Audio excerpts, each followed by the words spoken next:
चलिए बच्चा तो लास्ट क्लास में हम लोग वन साइड इनफाइनाइट लेंथ पे आके रुके थे। देखिए वन साइड इनफाइनाइट लेंथ मतलब इधर से इनफाइनाइट है तो इधर से ट्रायंगल 90 हो जाएगा और यहाँ पे कुछ एंगल बन ही जाता है। यहाँ पे एंगल 0 तो एक थीटा यहाँ वाला थीटा 10 और यहाँ वाला थीटा 290 और हमारे पास बिल्कुल अच्छा फॉर्मूला था। उसी फॉर्मूले में थीटा 1 थीटा 2 का वैल्यू पुट करें। एक्स आया लैम्डा में 4 पाई एप्सिलॉन नॉट ए और dy भी आया lambda by 4 pi epsilon not a. और जब नेट का बात करेंगे तो आप सब जानते हैं नेट में x है y है, नेट हमेशा x square plus y square होता है रूट में, वही हमने करा है। ठीक है, नेक्स्ट वाली electric field intensity. Electric field intensity at a point on the axis of electric field intensity at a point on the axis of uniformly charged disk.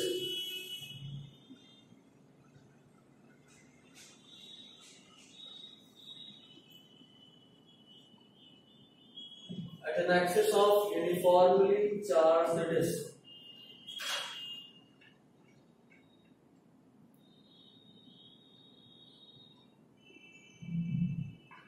ठीक है, जैसे मान लो ये कोई डिस्क है जिसका रेडियस r है, उससे कुछ दूरी मान लो x दूरी पे है, उसको किसी पॉइंट पे इलेक्ट्रिक फील्ड इंटेंसिटी निकालना है तो उसका फॉर्मूला होता है sigma by 2 epsilon naught into 1 minus x by x square plus r square whole का पावर 1/2। ठीक है, बहुत सिंपल सा है, कोई इशू नहीं।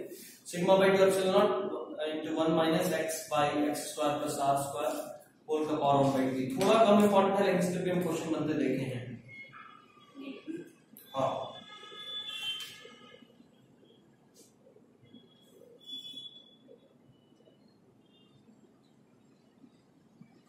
ठीक है, next heading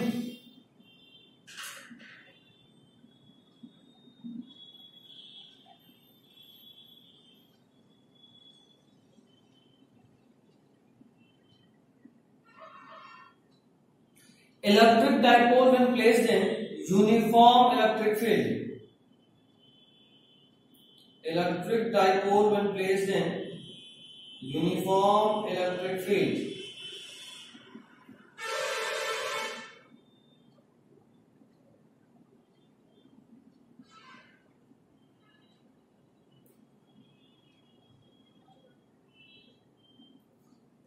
electric dipole when placed in uniform electric field। ठीक है, इसको थोड़ा सा डिटेल में देखिएगा, इसमें भी क्वेश्चन बन रहा है।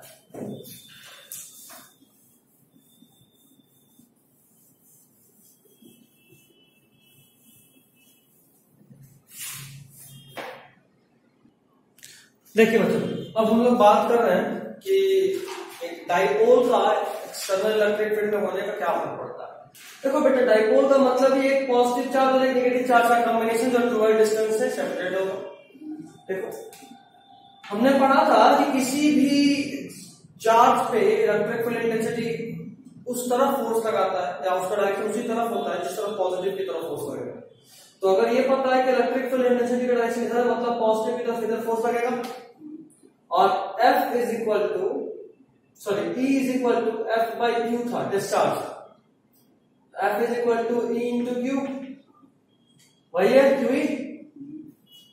पॉजिटिव पे इस तरफ तो नेगेटिव रहेगा, बीच का डिस्टेंस 2L फिक्स होता है डाइपोल के। नेगेटिव में नहीं, हाँ है बिल्कुल, देखो पॉजिटिव में इस तरफ है, नेगेटिव में इस तरफ है। तो ओवरऑल फोर्स कितना लग रहा है, एक इधर खींच रहा है एक इधर खींच रहा है, एक इधर QE से और एक इधर QE से, तो नेट फोर्स कितना 0। नेट फोर्स 0, लेकिन एक टॉर्क लगेगा एक रोटेशनल इफेक्ट दिखेगा। और टॉर्क में एक बात और हम लोग सिस्टम ऑफ पार्टिकल्स में पढ़ा, सब वही वाला है, इसलिए रिपीट कर रहा हूं तेजी में। टॉर्क में हमने ऐसा भी पढ़ा था कि अगर इक्वल एंड ऑपोजिट फोर्स लग रहा हो तो उसको कपल बोलते हैं। ऑपोजिट हो इक्वल नहीं हो तो टॉर्क नॉर्मली होगा, बट अगर इक्वल एंड ऑपोजिट तो कपल। और कपल के लिए पढ़ा था कि एक कोई एक फोर्स और बीच का परपेंडिकुलर डिस्टेंस, तो कोई एक फोर्स ले लिया, बीच का परपेंडिकुलर डिस्टेंस bm एंड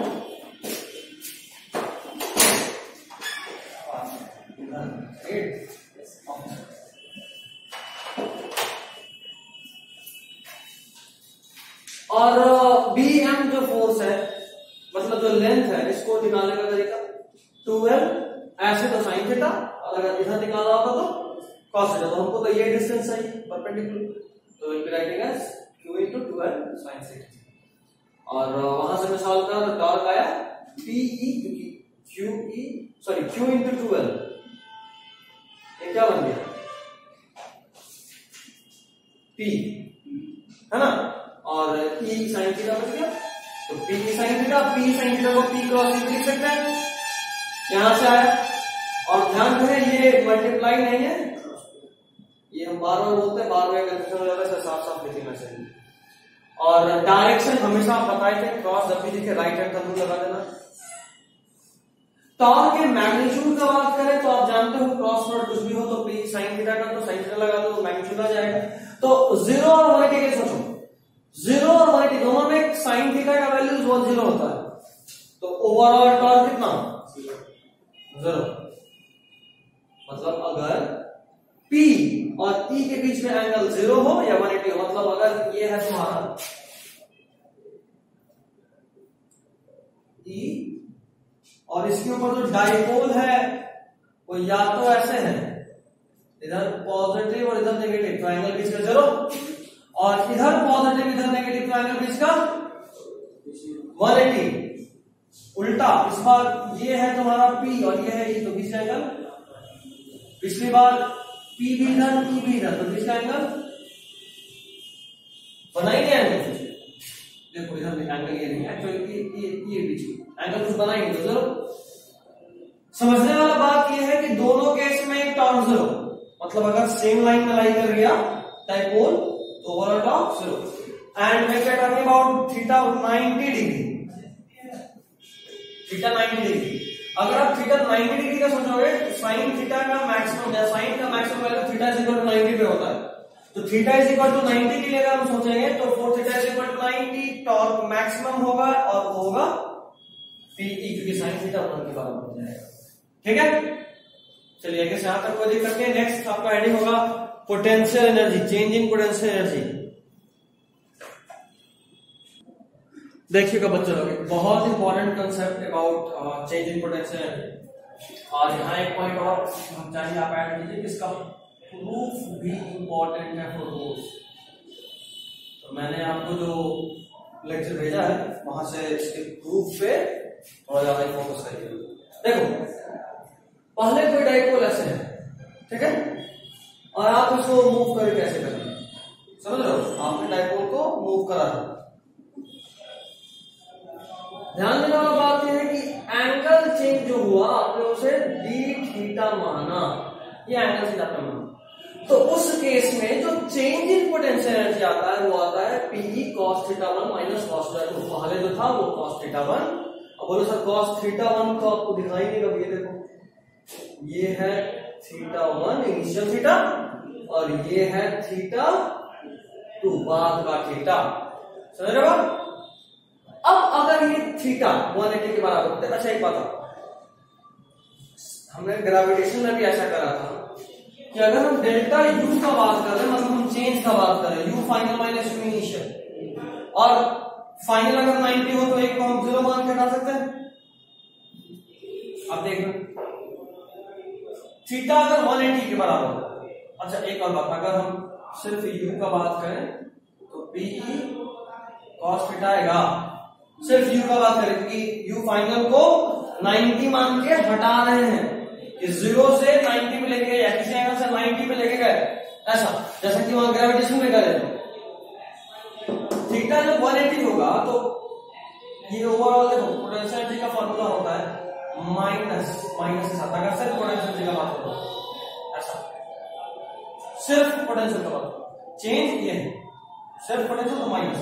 तो अगर थीटा 180 करोगे तो थीटा 180 माइनस 1 होता है, माइनस माइनस प्लस, तो मैक्सिमम पीई के बराबर आ जाएगा। देखो पी का मैक्सिमम वैल्यू कितना, मतलब पोटेंशियल एनर्जी का मैक्सिमम वैल्यू कितना, पीई, पी यानी डाइपोल मोमेंट, ई यानी इलेक्ट्रिक फील्ड इंटेंसिटी। ध्यान रहे हमने वापस लिख देते हैं यहाँ, तो फिर पोटेंशियल एनर्जी को नहीं समझ रहे, डाइपोल मोमेंट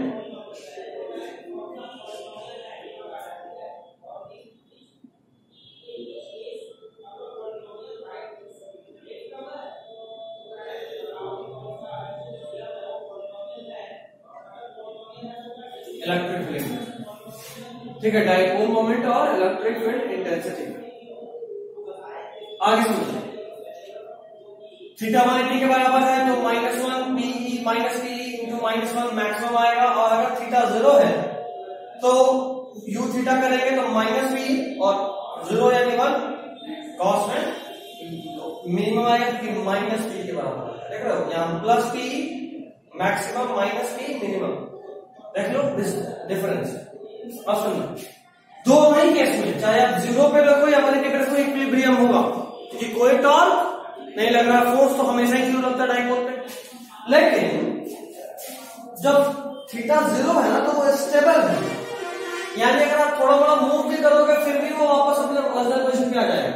जबकि थीटा इज इक्वल टू अगर 180 है तो इक्विलिब्रियम तो है लेकिन वो अनस्टेबल है, अगर आप जरा भी मूव कर दोगे तो फिर वो रुकने वाला नहीं है।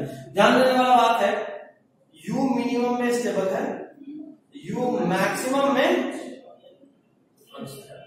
और दोनों में 0, दोनों में 0, ठीक है। चलिए आई गेस आज के लिए काफी है, अगर हम स्टार्ट करें एक और रेडी करो।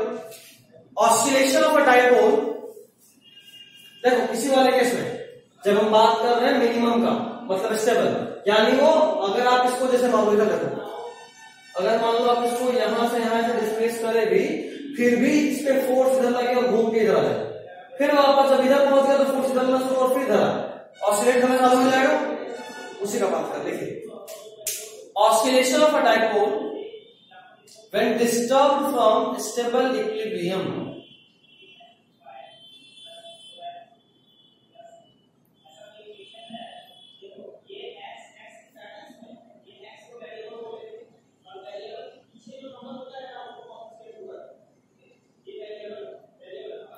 oscillation of a dipole when disturbed from stable equilibrium, oscillation of a dipole when disturbed from stable equilibrium।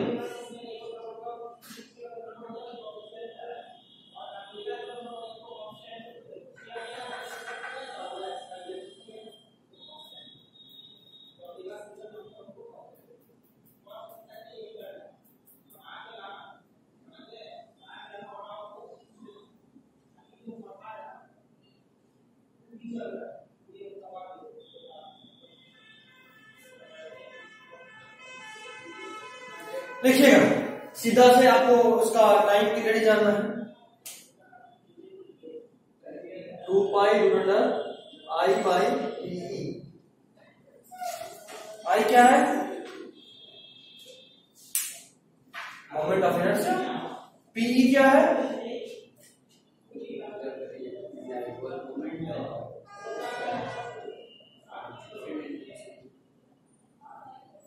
और ये है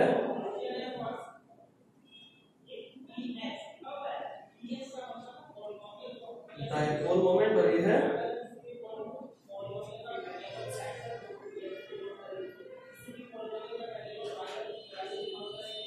चलिए बस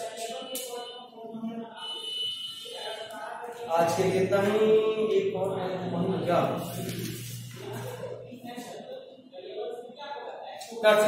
आज के छोड़, ठीक है, अगले दिन क्या आएगा।